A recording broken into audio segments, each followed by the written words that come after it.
Go. Alright, we're restricted. Alright, we completed our optional goal, that's good.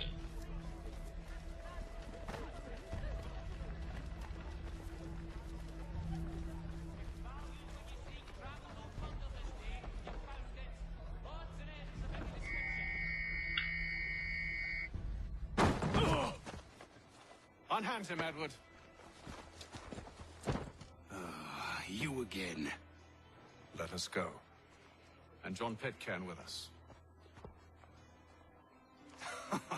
I will not have my authority challenged. Nor I.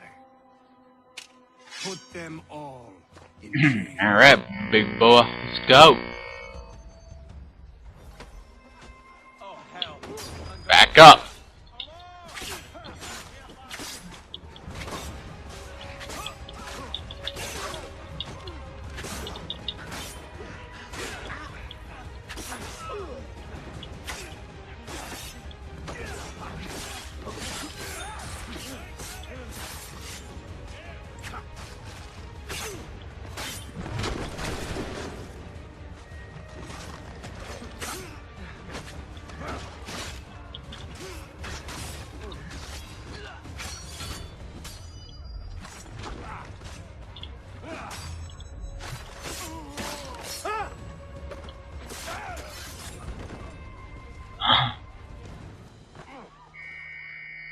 I failed an optional objective, dang it. And today because you were once my brother, and a better man than this.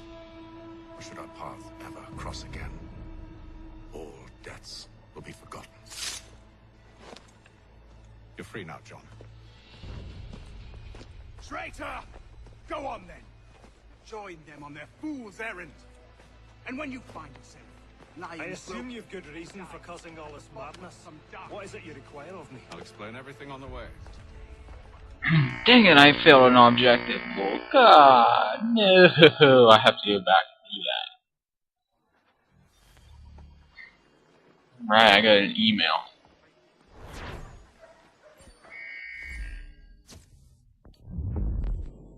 Yeah, look at this.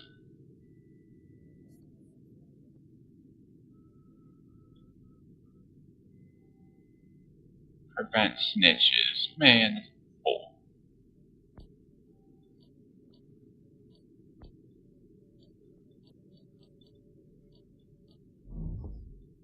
I got an email, so I'm gonna check that out.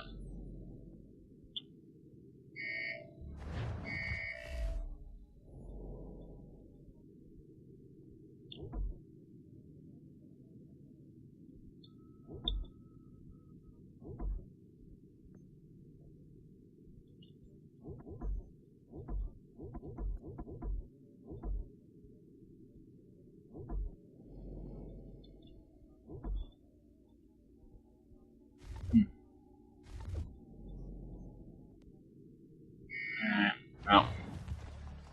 Paper. Sorry, but Anise is a fine creature. He ever think that anyone would say so?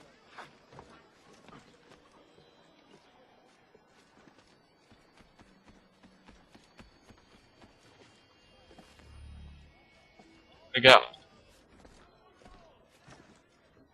What the heck, man? Keep losing it.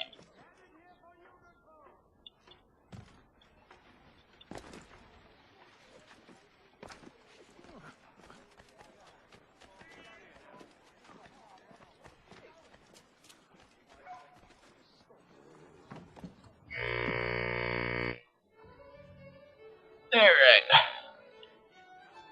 I'll give that stupid board game a shot again. I don't really want to.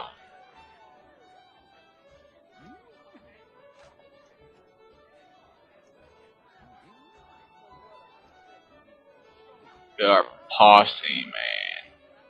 Yeah. If I may, I was curious about your past with Braddock. You two clearly have a history. Edward was one of us upon a time. I considered him a close friend. He was brave and bold in ways few men are. But everything changed at the siege of Bergen-op-Zoom. We had lost the fortress to the French, and were in the midst of egress. There was a skiff hidden at the port with which we planned to make our escape. As we drew near, a young man and his family came upon us, begging for safe passage. I consented, but Edward refused. The young man called him Craven then. So Edward killed him and all the rest. Even the children. Jeez. To this day, I don't know why. Was this the first time he'd struck out? Or had I simply never seen it before? Either way, things were never the same after that. We campaigned together a few more times, but each outing was more disturbing than the last. He killed. Enemy or ally, civilian or soldier, guilty or innocent. It mattered not. If he perceived one to be an obstacle, they died. He maintained that violence was a more efficient solution. It became his mantra. And it broke my heart. I had no idea. He hides it well, and intimidates into silence any who discover him. Those who persist have a tendency to find misfortune. And we should stop him. I suppose you're right. But I maintain a foolish hope that he might yet be saved and brought back round to reason. I know. It's a silly thing to believe that one so drenched in death might suddenly change. I'm sorry to have brought this up. It was not my intent to sour you. Nonsense. We are brothers now. There should be no secrets between us. Yes? I hope you and the General find a way to patch things up. Is that it? Don't let me keep you, sir. I'm sure you have more important things to do.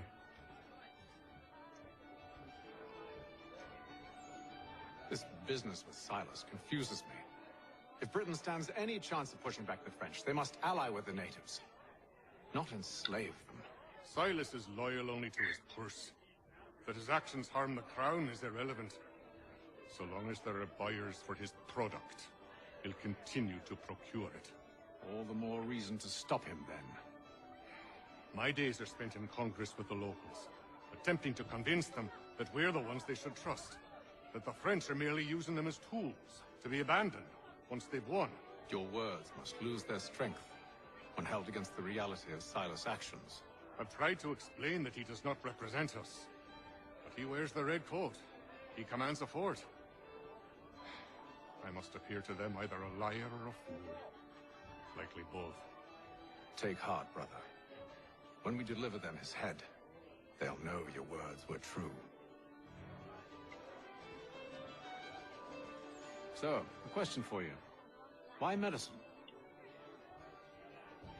I'm supposed to tell you I care for my fellow man, right? But I chose this path because it allows me to accomplish a greater good. Are these things not true? Perhaps, but that's not what guided me, no. For me, it was a less abstract thing. I like money. There are other paths to fortune. But what better ware to peddle than life? Nothing else is as precious nor so desperately craved. And no price is too great for the man or woman who fears an abrupt and permanent end. Your words are cruel, Benjamin. But true as well. You took an oath to help people, did you not? I abide the oath, which makes no mention of price. I merely require compensation, fair compensation, for my services. And if they lack the required funds? Then there are others who will serve them. Does a baker grant free bread to a beggar? Does the tailor offer a dress to the woman who cannot afford to pay? No. Why should I? You said it yourself. Nothing is more precious than life. Indeed. All the more reason one should ensure they have the means to preserve it.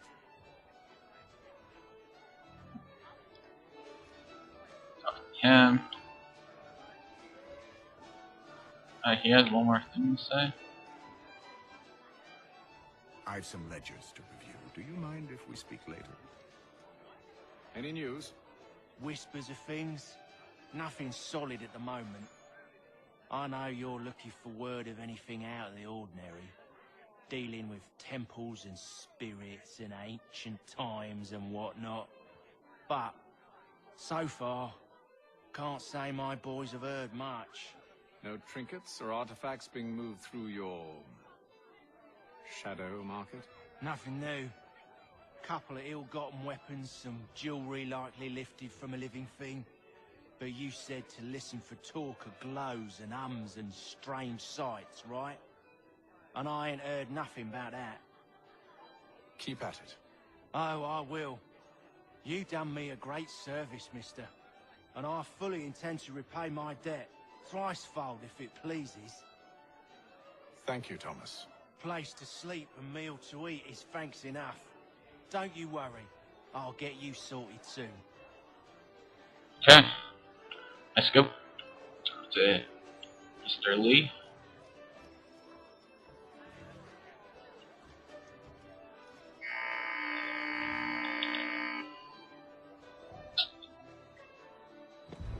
Gentlemen, I believe I found the solution to our problem. Or rather, Odysseus has. Oh, do you? Are you new guy? The Greek hero, you lobcock. Allow me to explain. We enter Silas' fort, under the pretext of kinship. Once inside, we spring our trap, free the captives, and kill the slaver. Dodgy, dodgy. I like it. Then, let us begin. First, we need to find ourselves a convoy.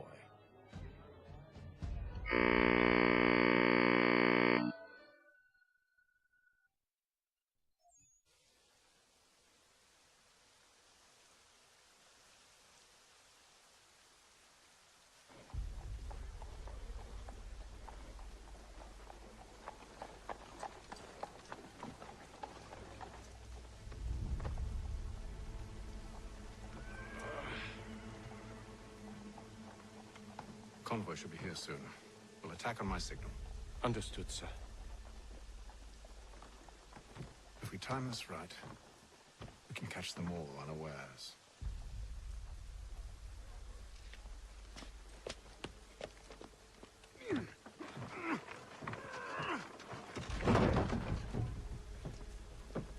Hostilities increase in the frontier, as both French and British forces attempt to draw Indian allies.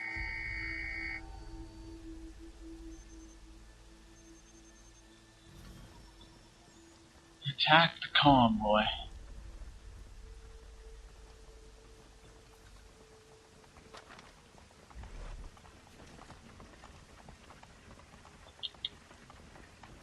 All of your life!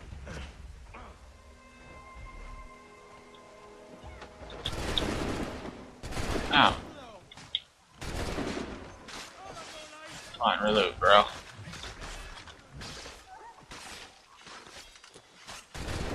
There you go. Tis without you!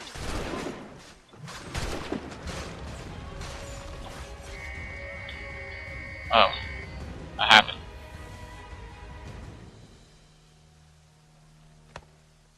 The Charles, Boston country... you and William serve as vanguard. Let no man reach us. What about me? You and John will follow from a distance and keep watch over us. I'll signal you when I have need of your services. If your joints excruciate, ears sanguinate, or feet distend and tumefy, We're here to help you, along with those held inside Southgate Fort. Free me. Not until we're inside the gate. I can't chance an inspection of the gate going wrong. I'll see you safe. You have my word.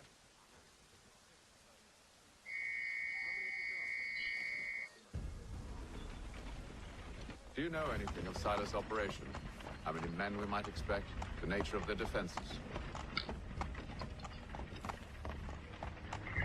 You must be rather important to him if you were given your own escort. Sir, we've enemies ahead. Shall I engage them? No. Let Jonathan and Thomas take care of it. As you wish.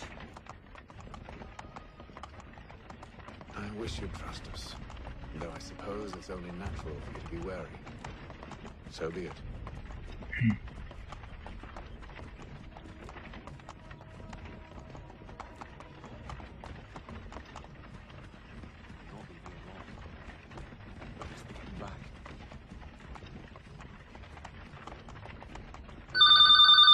God dang phone.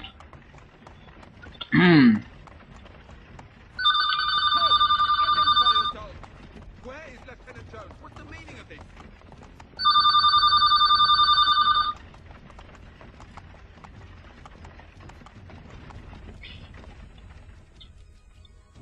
Engage the enemy! Shaboom.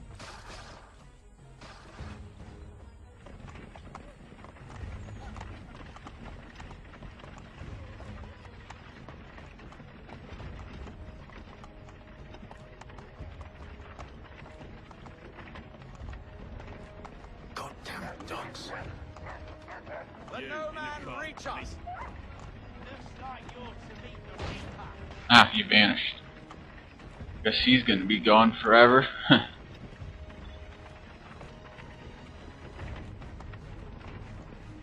Oh boy.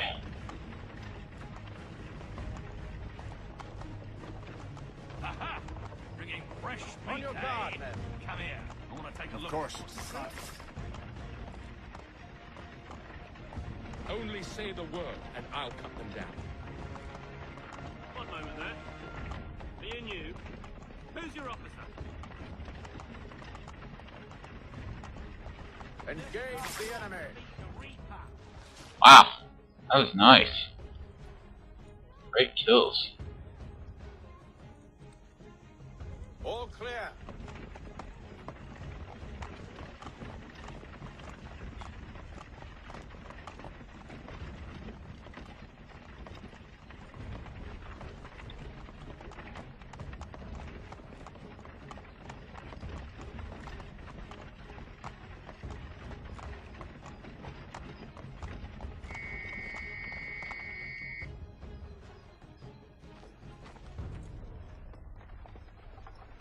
Hold! Evening, gentlemen. State your business. Delivery for Silas. Go on then.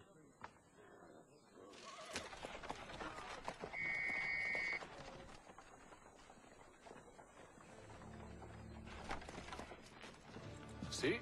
I'm freeing you just as I said I would. Now, if you'll allow me to explain.